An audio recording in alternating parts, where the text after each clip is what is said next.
What do you guys think about Spider-Man?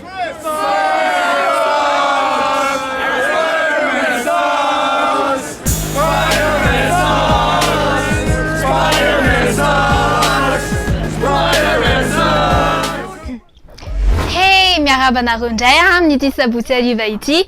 Dinavaly Soratsy setraina ihany dia manaraka ny fandarana .gg ianareo na ny .geek and games. Izy ity moa raha pasahivina dia fandaharana iray mikasika ny tontolon'ny jeux vidéo sy ny kolontsaina geek. Fandaharana iray izay arahinareo eto amin'ny Cool TV isaky ny sabotsy toy izao dia famerenana kosa dia ny alarbitolakandro amin'ny ray ora sy fefany. Doartsika tonga dia hiditra amin'ny sommaire ho an'ity fandaharana anio ity. Voalohany dia hitondra jeu indépendant vitsivitsy izay nisongadina tamin'ny volana janoary. Aorian'izay isika dia anaraka kely ny tantara momba ny studio Ubisoft. Aorian'izay kosa dia hoentina ianareo sombitsombiny amin'ireo teknôlôjia vaovao izay tokony hivoaka amin'ity taona 2024 ity. Ary farany dia ho faranantsika kirakely miaraka amin'ny pépite web amin'ny fandaharana.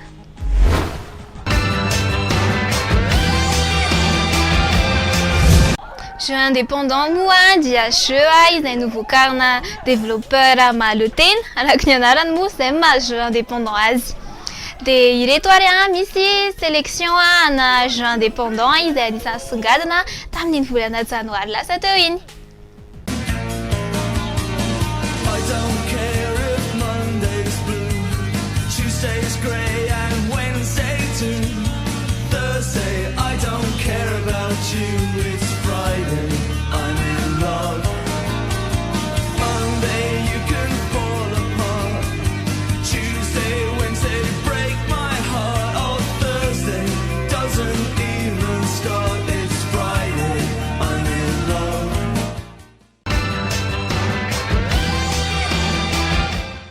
La sélection indé. Alors le but de cette chronique, il est très simple. Vous présentez chaque mois les meilleurs jeux indés sortis. Je vais vous les présenter. On est parti, let's go. Et on commence cette sélection avec du très lourd car je souhaite vous présenter ici The Witness, un jeu qui est sorti très récemment, qui a même fait un petit buzz sur le net et qui a même récolté de très nombreux avis positifs. Dans ce puzzle game, vous vous réveillez seul sur une grande île remplie d'énigmes, et ces énigmes évidemment il va falloir les résoudre, elles sont nombreuses, elles sont compliquées, et vraiment, regardez les images de gameplay qui passent en fond, ce jeu a l'air magnifique, et moi, c'est un des jeux qui me fait le plus envie ce mois-ci, et je vous conseille vraiment d'aller y jeter un coup d'œil, vous ne serez pas déçus. Le second jeu se passe dans les profondeurs des océans et il s'agit ni plus ni moins que de The Aquatic Adventure of the Last Human, traduction l'aventure aquatique du dernier humain, et ça donne déjà le ton. Dans ce jeu d'action et d'aventure, vous incarnez donc le dernier humain qui est dans son sous-marin et qui explore les profondeurs des océans, comme je l'ai dit. Il va rencontrer de nombreuses créatures gigantesques, voilà. C'est un petit peu le Shadow of the Colossus aquatique, et vraiment, ce jeu dopé au pixel art a l'air très intéressant. Le quatrième jeu est un MMO naval, oui, vous avez bien entendu, un MMO naval où vous pourrez diriger votre propre bateau, votre propre équipage en ligne, c'est complètement fou. Et ce jeu-là s'appelle Naval Action. Dans ce jeu où l'économie est très importante, vous allez devoir amasser le plus d'argent possible. Pourquoi? Pour obtenir le meilleur bateau possible. Dans quel but? Eh bien tout simplement dans le but de remporter le plus de batailles possible, car oui, dans ce jeu évidemment il y a du PVP et vous pouvez défoncer la gueule des autres joueurs et même leur piquer leur bateau. Deux autres petites précisions, le jeu est en monde ouvert, donc l'exploration a une part très importante dans le jeu là aussi. Et le jeu graphiquement est quand même très joli, donc franchement, ce jeu, c'est que du bon.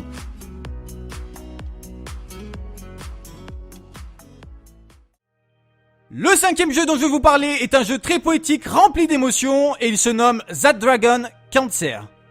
Vous l'avez donc compris, le jeu va donc aborder le thème dramatique et très sensible du cancer à travers l'histoire de Joel Green qui se bat contre celui-ci depuis 4 ans.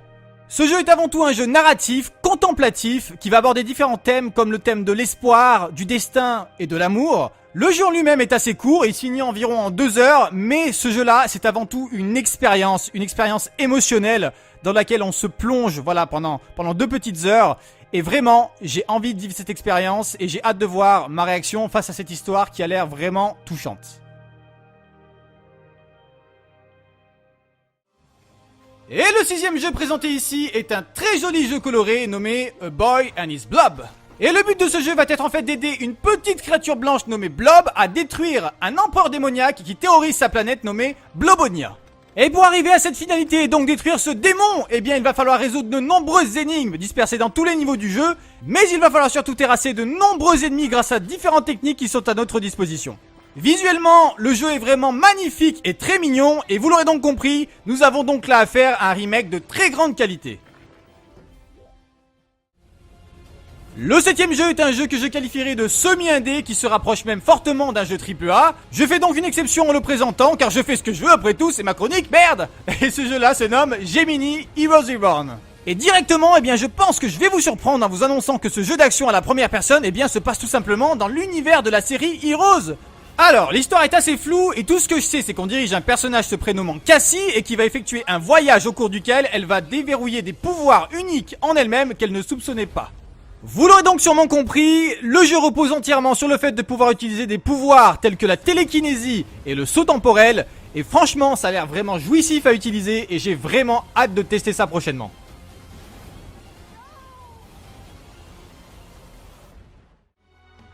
Le 8e jeu que je vais vous présenter ici a fait le buzz ces dernières semaines, vous le connaissez certainement ou en avez déjà entendu parler, et il s'agit ni plus ni moins que de Scrap Mécanique. Alors, ce jeu est en early access, mais il possède déjà une énorme qualité, à savoir pouvoir créer n'importe quel objet mécanique, c'est-à-dire une voiture, un hélicoptère, un vaisseau, un robot. J'ai envie de vous dire que la seule limite, c'est votre imagination, et ça, ce concept-là, il est extrêmement fort. En plus de cela, vous évoluez dans un monde complètement ouvert, vous pouvez jouer seul ou avec des potes en ligne, c'est un jeu purement bac à sable, purement sandbox comme on les aime, et vraiment c'est une très bonne pioche de ce mois de janvier 2016, il faut que je me l'achète.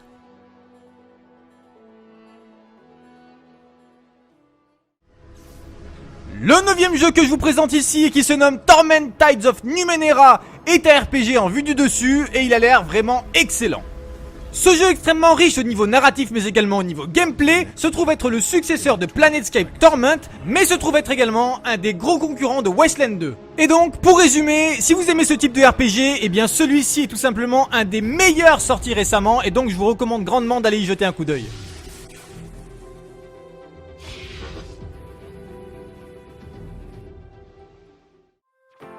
Le 10e jeu sélectionné est un RPG nommé Crashlands et qui a été fortement inspiré par Don't Starve. On peut presque même ici parler de Don't Starve-like car il faudra crafter, il faudra looter, il faudra construire des bases pour pouvoir survivre dans ce monde hostile rempli de monstres. De plus, l'univers SF de Crashlands est visuellement très sympathique et ce jeu fait donc une superbe entrée dans le monde du RPG.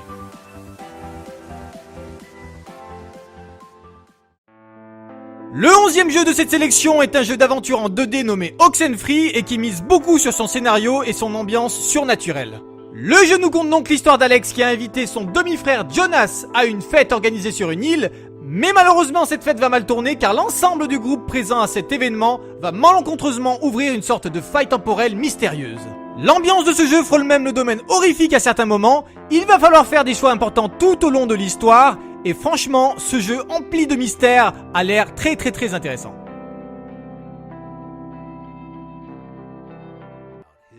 Le 13e jeu que j'ai sélectionné est un jeu d'aventure / puzzle game qui se nomme Infra et qui a l'air très intéressant. Niveau histoire, nous incarnons ici un analyste structurel qui est justement missionné dans une ville pour aller vérifier les structures de celle-ci. Malheureusement, ces analyses de routine vont très mal se passer car les bâtiments de cette ville vont s'écrouler petit à petit un à un et à partir de là commence votre combat pour la survie. Attendez-vous donc à explorer de nombreux endroits et à résoudre de nombreuses énigmes et moi personnellement, j'ai vraiment très hâte de tester tout ça.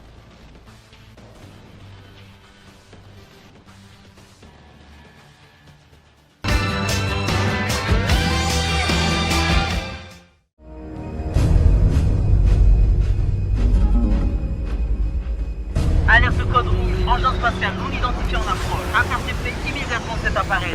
Go, go, go! Waouh! Gigantesque!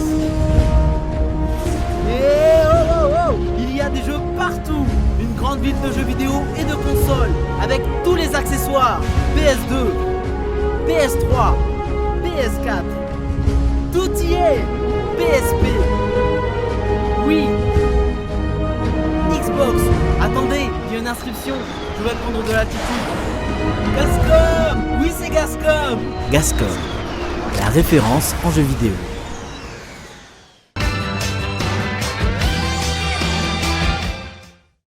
Ye, reny izy reny. Za manokana moa tena anisan'ny manohana ireny indie game reny. Raha nijery ireo jeux indépendants tsika teo de zaho indray ahiditra hiresaka momba n'ireny grand studio de développement reny na ireo trano mpamokatra efa goavagoavana, efa bebe vola, bebe structure. De anisan'ny tena be mpafantatra Ubisoft. De tantara sy fanadihadiana kely zany momba ny Ubisoft Studio anao raha itsika zao.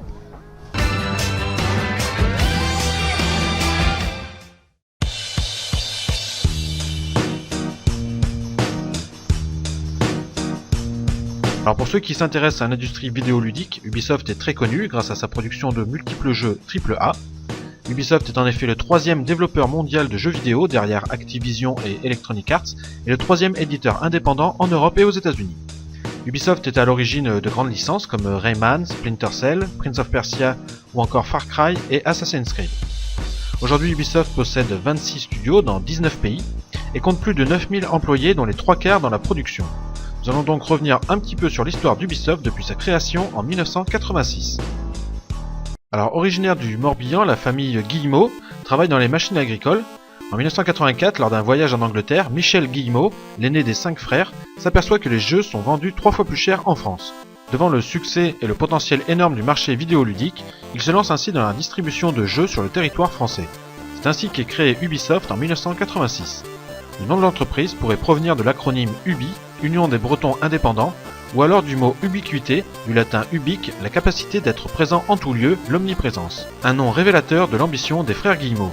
Le suffixe soft venant lui de software, logiciel, car Ubisoft distribue à sa création, en plus des jeux, des logiciels pédagogiques. La présidence d'Ubisoft était confiée à Yves Guillemot, qu'il est encore en 2014. Michel prendra lui les rênes de Gameloft, créé par un autre frère Gérard. Gameloft qui deviendra un des leaders mondiaux dans la création de jeux sur mobile. Fort de son succès dans la distribution, Ubisoft va décider de passer à la production et à l'édition de jeux vidéo. Cela commencera avec le jeu Zombie, sorti sur Amstrad CPC et Atari ST en 1990. Alors à l'époque, la production de jeux ne coûte pas très cher, Ubisoft comprend quand même très vite que des filiales de distribution et de production sont indispensables pour faire évoluer l'entreprise familiale. Ils ouvrent ainsi un nouveau studio de production à Montpellier, puis un autre en Roumanie. Ubisoft ouvre également des filiales de distribution au Royaume-Uni, en Allemagne, en Suisse, au Japon et aux États-Unis pour pouvoir être au plus près de sa clientèle. Alors récemment j'avais fait une autre chronique sur Infogrames, une autre société de production française, qui avait fait le choix pour se développer d'acheter des studios indépendants dans différents pays. Alors Ubisoft ne va pas suivre cette voie dans les années 90, ils préfèrent ouvrir eux-mêmes leur propre studio. C'est en 1995 que va naître une légende de jeux vidéo, Rayman, un jeu de plateforme 2D développé par Ludimedia, qui deviendra plus tard Ubisoft Montpellier. Le créateur de ce personnage innovant est Michel Ancel, entré chez Ubisoft 5 ans plus tôt. Pour pallier aux capacités techniques de l'époque, Rayman sera créé de façon cartoonesque, sans bras ni jambes, afin de fluidifier au mieux les animations de mouvement, courir, nager et s'agiter dans tous les sens, comme l'expliquera plus tard Michel Ancel. Rayman, le premier jeu d'une longue série, se vendra à plus de 3 millions d'exemplaires et sera même le plus vendu sur PlayStation au Royaume-Uni devant Tomb Raider et Gran Turismo, un jeu indémodable donc, même 10 ans après sa sortie comme le précisera le site IGN en 2008. Fort de ce succès planétaire, Ubisoft décide d'étendre un peu plus son réseau mondial en ouvrant d'autres filiales de distribution ainsi que des studios de production comme en Chine ou à Annecy en France, en plus d'entrer sur le second marché de la Bourse de Paris en 1996, permettant à Ubisoft de pouvoir investir dans leur stratégie puisque la demande d'action était beaucoup plus importante que l'offre. C'est en 1997 qu'Ubisoft ouvrira son studio à Montréal, qui est actuellement son plus gros studio avec 2300 employés, et sera à l'origine de gros projets comme Tom Clancy's Splinter Cell, Far Cry 3 ou Watch Dogs. Ils ouvrent aussi un studio au Maroc, en Italie et en Espagne. Parallèlement, Ubisoft réalise des acquisitions stratégiques comme Blue Byte Software, société allemande détenteur de la licence de Settlers, ainsi que la division jeux de The Learning Company, société américaine qui possède les marques telles que Prince of Persia et Myst. Les années 2000 vont être marquées par l'achat de nombreux studios indépendants, Ce n'est pas forcément pour le plaisir de collectionner studios, ce que cherche Ubisoft, c'est surtout obtenir des jeux que ces studios ont développés pour en faire des licences sur plusieurs épisodes. Alors quelques exemples, il y a eu Red Storm Entertainment, société créée par l'écrivain Tom Clancy, qui est acquise en 2000 pour développer les jeux Rainbow Six et Splinter Cell. Il y a eu aussi Reflection, située en Angleterre, acquise en 2006, qui est développeur de la série Driver. Sunflowers, acquise en 2007, éditrice de la série Anno. Nadeo, située en France, est achetée en 2009 pour la franchise Trackmania. Et Red Lynx, studio finlandais acheté en 2011, est le développeur de la franchise Trials. Et il existe encore bien d'autres acquisitions qui vont faire d'Ubisoft un des leaders mondiaux sur le marché des jeux vidéo. En 2002, Ubisoft se lance dans le jeu en ligne en ouvrant le portail ubi.com. Cette même année, à l'E3, Tom Clancy's Splinter Cell gagne le titre de jeu d'action et aventure de l'année et est un énorme succès. C'est en 2003 qu'Ubisoft fête son 100 millionième jeu vendu et change de logo, encore en vigueur aujourd'hui. Ubisoft continue son ascension grâce à de nombreuses productions, surtout des suites de licences déjà existantes, ou dans de nouvelles licences comme Beyond Good and Evil, créée par Michel Ancel qui n'aura pas le succès escompté. En 2004, Electronic Arts s'empare du contrôle d'Ubisoft en achetant 19,9% des actions, ce qui aurait pu faire disparaître l'entreprise. Mais devant des résultats déficitaires en 2009 et en 2010, Electronic Arts décide de vendre leurs actions en 2010. Actuellement, la famille Guillemot possède encore 10% des actions, faisant d'eux un des actionnaires majoritaires. Entre 2004 et 2010, Ubisoft va connaître de nombreux succès commerciaux avec des jeux comme Far Cry en 2004, Les Lapins Crétins en 2006, Imagine et World in Conflict en 2007. Assassin's Creed débarque aussi en 2007 et sera le jeu le plus vendu sur console nouvelle génération avec aujourd'hui plus de 29 millions de jeux vendus. Cette série rendra Ubisoft un peu plus connu mondialement. En 2009, Ubisoft sort Just Dance, une franchise qui se vendra à plus de 50 millions d'exemplaires au total et deviendra un véritable phénomène et sera pendant plus d'un mois le jeu le plus vendu sur la console Wii. Ubisoft lance cette même année sa plateforme de services en ligne, Uplay, où les joueurs peuvent acheter des contenus, obtenir des récompenses et d'autres services. Le jeu en ligne et le multijoueur va devenir une des forces d'Ubisoft, puisque de nombreux jeux seront jouables grâce à Uplay, comme Anno 2070, Driver San Francisco, Assassin's Creed, From Dust, Silent Hunter 5, Just Dance et bien d'autres encore. Un autre domaine dans lequel Ubisoft va se développer, c'est le transmédia. Cela va surtout être le cas avec la licence d'Assassin's Creed, puisqu'en effet, en plus de proposer des jeux vidéo sur console et PC, Ubisoft va mettre sur le marché toute une panoplie de produits multimédia et culturels estampillés Assassin's Creed. Les scénarios et les différentes époques traitées dans ce jeu offrent de nombreuses possibilités de développement pour faire du transmédia. L'histoire commence sur un support pour évoluer vers un autre. Ainsi, Ubisoft va adopter une stratégie multiplateforme en se lançant dans la création de BD et de courts-métrages Assassin's Creed qui vont enrichir son univers bien au-delà des moyens de promotion classiques des jeux vidéo. En partenariat avec Gameloft et pour lancer le jeu, Ubisoft développera dès 2007 des applications mobiles propres à chaque volet ainsi qu'une application sur sa page Facebook. S'ensuivra dès 2009 une série de 3 courts-métrages Assassin's Creed Lineage diffusés sur YouTube et Energy 12 qui amorce la transition vers le deuxième jeu. Ubisoft fait ainsi ses premiers pas dans l'industrie cinématographique grâce notamment au rachat du studio Hybrid spécialisé dans les effets numériques à qui l'on doit les films 300, Sin City et Avatar. Ubisoft Motion Picture produira ainsi son premier film, Ghost Recon Alpha, diffusé sur W9 en mai 2011. À une autre échelle, Ubisoft possède la licence des Lapins Crétins, que l'on retrouvera dans une série animée de 78 mini-épisodes de 7 minutes diffusée sur France 3. On voit bien que la nouvelle stratégie d'Ubisoft est, comme le fait déjà Disney, d'offrir aux joueurs, et pas seulement aux joueurs, de nouveaux produits sur une multitude de supports multimédia. En 2011, Ubisoft fêtera son 500 millionième jeu vendu, et pour fêter les 25 ans de la licence Rayman, un nouvel épisode sortira, Rayman Origins, qui sera suivi 2 ans plus tard de Rayman Legends. Un gameplay simple, mais très efficace, l'univers de Rayman est très bien intégré à ces 2 jeux de plateforme 2D au graphisme coloré et chatoyant, 2 excellents jeux. Pour se diversifier un petit peu plus, depuis 2012, Ubisoft s'est lancé davantage sur le marché des jeux sur mobile et des jeux sociaux, ainsi que dans les free-to-play comme The Mighty Quest for Epic Loot par exemple. Ubisoft est dorénavant le 3e éditeur mondial et possède de plus en plus de flèches à son arc avec de nombreuses licences à succès. Tout ceci peut soulever certaines critiques dans la profession, les licences à plusieurs épisodes telles que Assassin's Creed qui ressemble plus ou moins au précédent, ou Far Cry 4 qui ressemble plus ou moins au précédent, c'est souvent le problème des jeux AAA au budget faramineux qui laissent peu de place à l'improvisation ou à l'originalité, un peu comme Activision et sa licence Call of Duty. Pourtant, au mois de mai 2014, Ubisoft a sorti une nouvelle licence Watch Dogs, un gameplay pas forcément innovant sous forme de FPS, mais on peut pas reprocher à Ubisoft de se lancer dans de nouvelles licences. Le succès de Watch Dogs reste assez mitigé, 9 millions de ventes, dont quasiment 5 millions la première semaine. Le jeu était très attendu, la publicité était immense, et pourtant le jeu a subi de lourdes critiques comme les bugs, le manque de finition et le déjà-vu, etc., etc. Ce qui peut expliquer largement les super ventes la première semaine, puis une baisse considérable des ventes par la suite. On peut aussi évoquer le cas Child of Light, vendu sous l'étiquette jeu indépendant. Alors j'ai un petit peu de mal à comprendre la définition du mot indépendant quand on sait que le jeu a été conçu par Ubisoft Montréal qui compte quand même 2000 employés. Le jeu n'en reste pas moins très réussi de par son univers enfantin de contes de fées. Quoi qu'il en soit, Ubisoft reste une très grosse entreprise d'édition et de distribution de jeux vidéo. Parti de rien dans les années 80 dans une industrie naissante, son PDG Yves Guillemot, aujourd'hui encore, a su porter cette entreprise au sommet. On ne va pas parler de French Touch pour une entreprise présente dans plusieurs pays, mais comme le dit lui-même Yves Guillemot, 25 studios partout dans le monde qui apportent à la société un peu de Suède, un peu de Québec, un peu d'États-Unis, un peu de France. Il n'y a pas un modèle, il y a des influences diverses.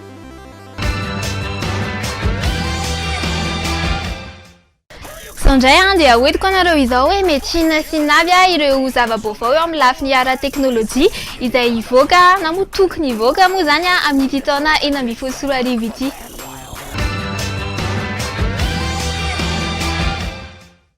L'année 2016 qui vient de commencer va être extraordinaire. Bon, en tout cas sur le plan high-tech. Pour le reste, je sais pas.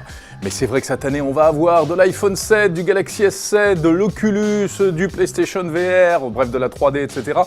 Et puis également des petites choses vraiment surprenantes qu'on vous a dégotées. Regardez cette montre connectée. Une montre vraiment pas comme les autres. Il s'agit d'une montre modulaire, en kit, en petits morceaux.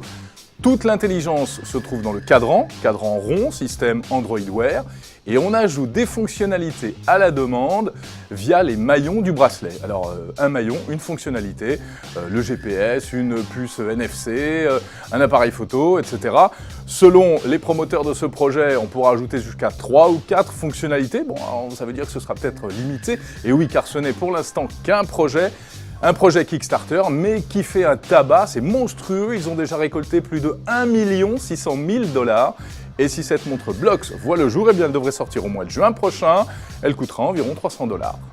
Vous aimez la réalité virtuelle et vous avez déjà prévu de vous acheter un masque Oculus, Vive ou PlayStation VR pour la maison, regardez cela, attention les yeux, le premier parc de loisirs en réalité virtuelle. Alors là, autant vous dire que ça va décoiffer encore plus qu'à la maison, car on sera vraiment projeté à l'intérieur d'un jeu vidéo. C'est Matrix, mais en vrai, en fait.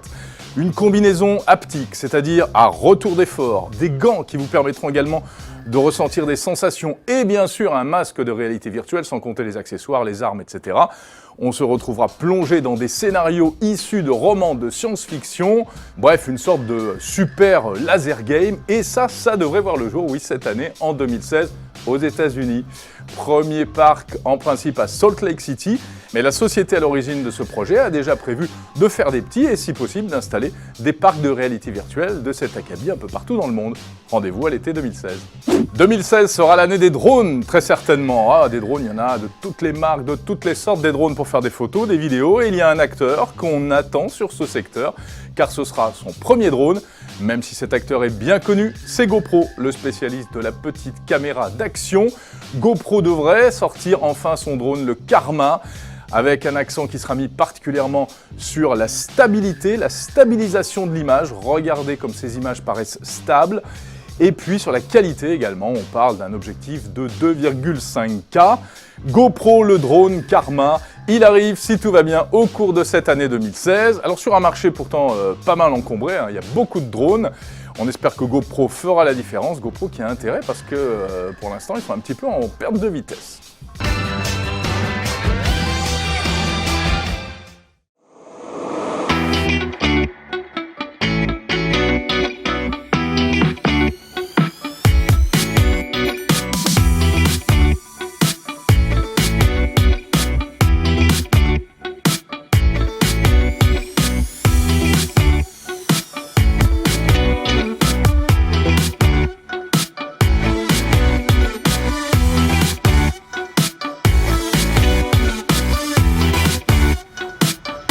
Marana fandarana sady moa tsika indrisy manina mbola misy amin'ny heriny dia noarahitsika zao dia ny pépite du web izy ity dia battle narapy dia ataony Son Goku sy Superman. mampandy samieny zareo. De mahafinaritra anahy le flux-an'le rap moa zany a sy le base de taraiko aminareo. Arony e!